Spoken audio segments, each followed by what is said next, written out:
in year 3, which was last year, I went to Sweden, specifically Halmstad University. I visited France. The university is called Free. I went to the UK. I was studying in the University of Hertfordshire, which is just about 45 minutes away from London city itself.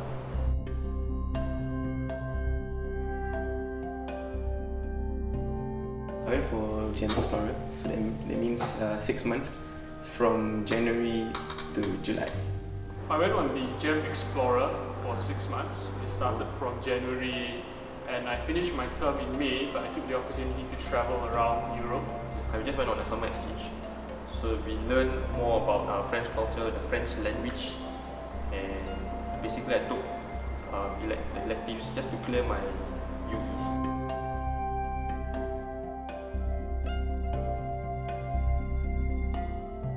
Firstly, you have to mentally prepare yourself that you are going there alone, or maybe with a group of friends.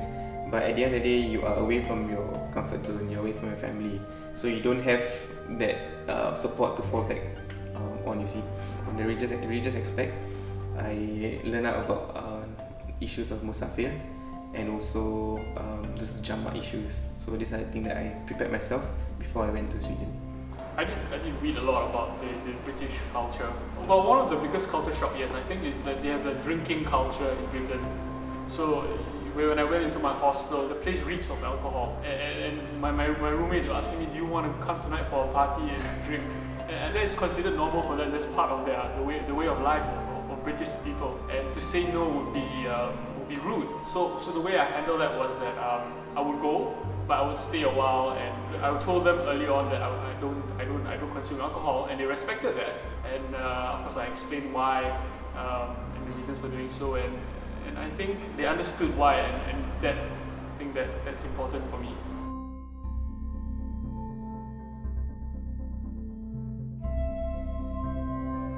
So when I was of course, first time I went to France, I was like, okay, the first thing I want to find out is where's the mosque.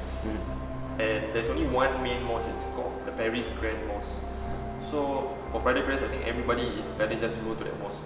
And there are all those small makeshift mosques in Paris, but it's quite small, it's like the size of a house. So it's definitely not like London. So when I found out, okay, the mosque is quite near my school, I was quite happy with this. So I like to visit the mosque even for normal prayers, because the people there are friendly also, and it's like somewhere you feel more at home. Thankfully, my inside within the University of Hertfordshire, the place where I studied, there is a surau, which is the mosque of the town itself.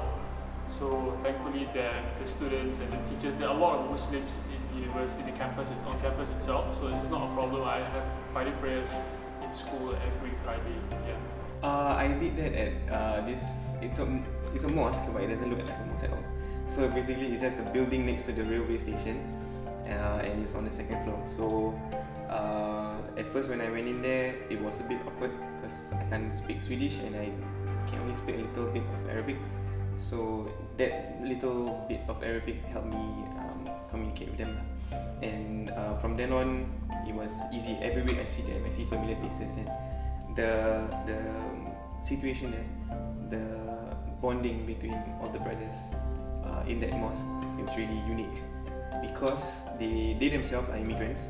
So they come from Palestine, Syria, Iraq. So most of them are asylum seekers. So they know that they have to depend on one another. So the bond amongst the community, within the community itself, is very strong.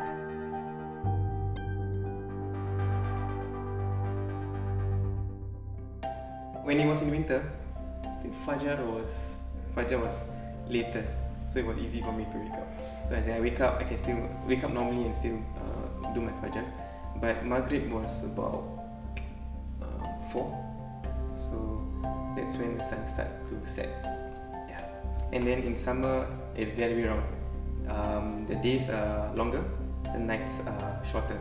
So Fajr is earlier and Maghrib is later. Maghrib that time was 9 and Isha was 11 PM. So you can't sleep before 11, if not you'll miss your Isha.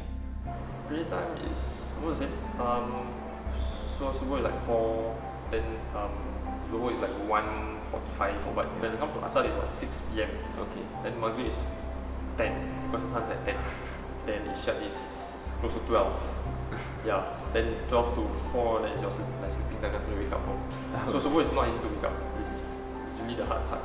I was there from winter to summer, so it changed drastically. Like for example, for Fajr prayers, in the winter it would be as late as 8 or 9 a.m. However, in the summer it can be as early as 3 to 4 a.m. So we have to adapt to that as well. We even fasted for 3 days for Ramadan last year in the UK, and we had to fast for 19 to 20 hours. So it was a good experience fasting for that long period because it was during the summer. And the interesting thing about that is that after iftar, we had to rush Tarawih because if you prayed slowly, ultimately you won't finish in time for sahur because we don't have time to sleep in between at all. So it's all done within 3 to 4 hours before you start fasting again. It was tough initially, but it's really something that is interesting that I really wanted to try.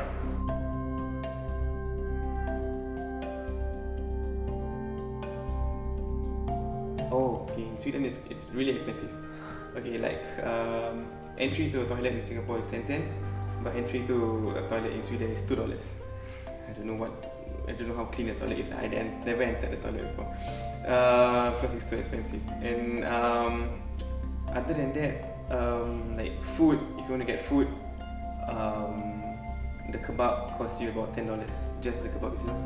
So it's because of that, I cooked instead. But surprisingly, their bread, their groceries are quite cheap. Like fruits that you can get in Europe or in Sweden, and salmon. Yeah, salmon you can get it in Sweden easily. And like 4 chunks of salmon that you get in a restaurant in Singapore cost you $10. The currency is different. In London it's pounds, in France it's euros. And the minimum price for a meal in France is like 5 euros. You can get 5 euros for a meal is considered cheap. So 5 euros is like here about $10. For us, obviously, Singapore is quite expensive. So what people do most of the time is they will buy maybe snacks, or if they want to save on food, or if they can cook their own food.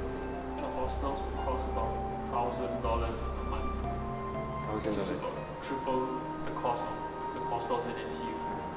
But there are certain brands like the Ben & Jerry's there is halal and it's really cheap. It's about $4 Singapore a pint. So I had a lot of ice cream when I was there. I gained a lot of weight.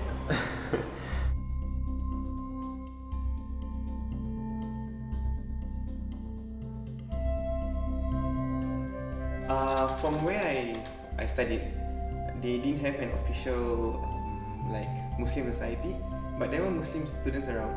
But the thing is, they are not that active. So my only support system there was my immediate Singaporean friends, and also I managed to join this mosque community. So they were very they welcome like students because they know that a student coming into a new environment need a support. So interestingly, when I came there, the imam of the mosque asked me whether I had place to stay, whether I had food, whether I had clothes. So yeah, I was touched by such hospitality. Yeah, unluckily there wasn't any society, but there's this group in FA where they have all people from all cultures, Indians, French. So they always have a lot of gatherings with us, and I found there were about 2 Muslims in the society. So they told me, okay, where's the nearest mosque? I mean, nearer than the one that I went to. I mean, he told me where's the halal food and everything. But by the time I kind of know my place around, so that person was my like only Muslim senior that I can relate to. And the people of all other religions, they were quite tolerant. I mean, they were very respectful. They, let's say for gatherings, they will order halal food. Well, my university unfortunately had a Muslim society, and after Friday prayers we had football for the Muslim guys. So that's a way for me to get to know the other Muslims in the university itself.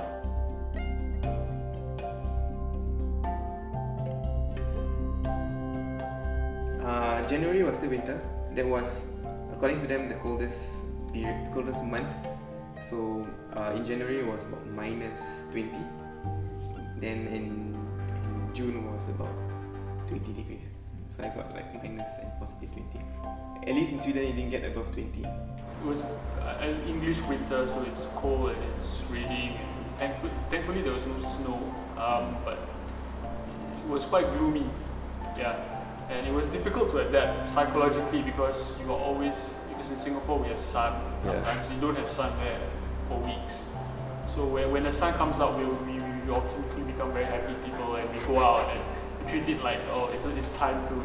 It's so rare to see the sun out. So we would have picnics and barbecues, and yeah, but that's like once a month. And when I was there in January, it was about minus 10, minus 5 to 8 degrees.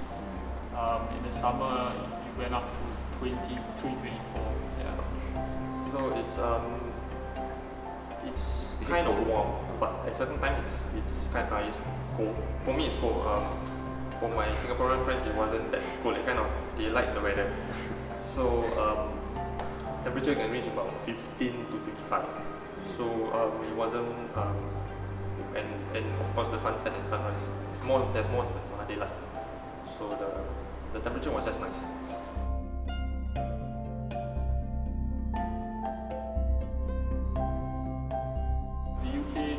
In fact, I think there's more halal food in the UK than in Singapore. For example, Subway there is halal. So I think that's a plus point. In school, the canteen has halal chicken, has certain stalls that are halal, so it's really not a problem. The problem comes when I travel, when I go to places like Iceland, like Spain, where it's really difficult. The Muslim community within each town is really small, so we have sometimes to use the internet to find places. But the good thing is that if there are halal food, they're usually the cheapest. Because the Middle Eastern, they regard halal food, kebabs usually, which are usually as fast food.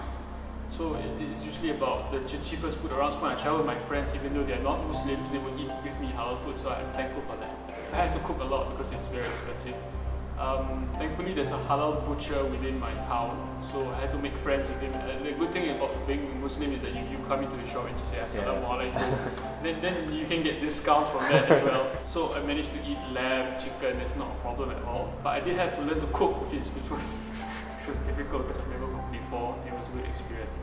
But there are certain brands like the Ben & Jerry's there is halal and it's really cheap. It's about $4 a pint. So I had a lot of ice cream when I was there. I gained a lot of weight. Thankfully for my place, there was this Arab supermarket. So it was about 15 minutes by bicycle. So it was quite easy to get there. So it's mostly, it's like a favorite place for me and my friends. They call it Tasty Chicken. It's like a Muslim version of McDonald's. So they make their own like patty, burger and everything. There's a canteen in the school, but the problem is that it wasn't halal. So I would eat outside because it's quite near my school and my place of stay is near, and the restaurants also they are quite near. So it wasn't much of a problem.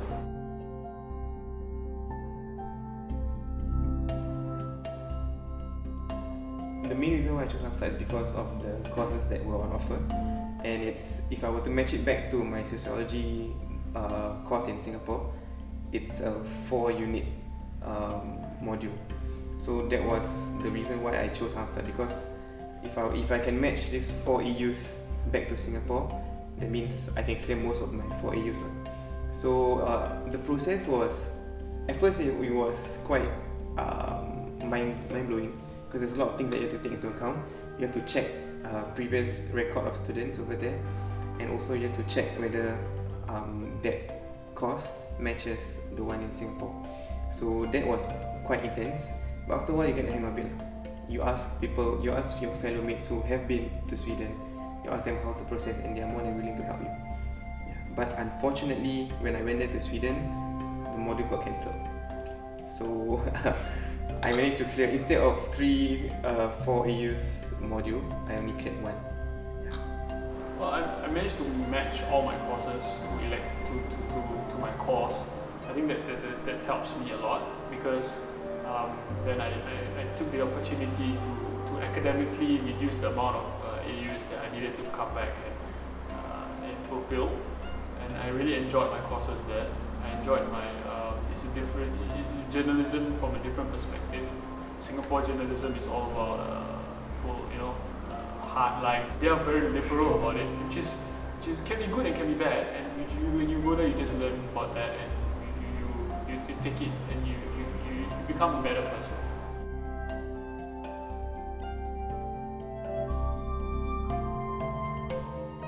Transport is expensive. Like you will have to buy a pass, and that pass is maybe about 4 bus rides. It will cost you $10. So I did my math, and I chose to get a bike, which cost me a second-hand bike. It was very crappy. Like the brakes were not working, but it was $70. But it's still cheaper than taking the bus. There was this MRT system, yeah, so it's definitely better than the MRT in Singapore. So it's quite fast from point to point, and we had a 68 euros concession card, so you can take as many rides as you want in a day for the whole 1 month.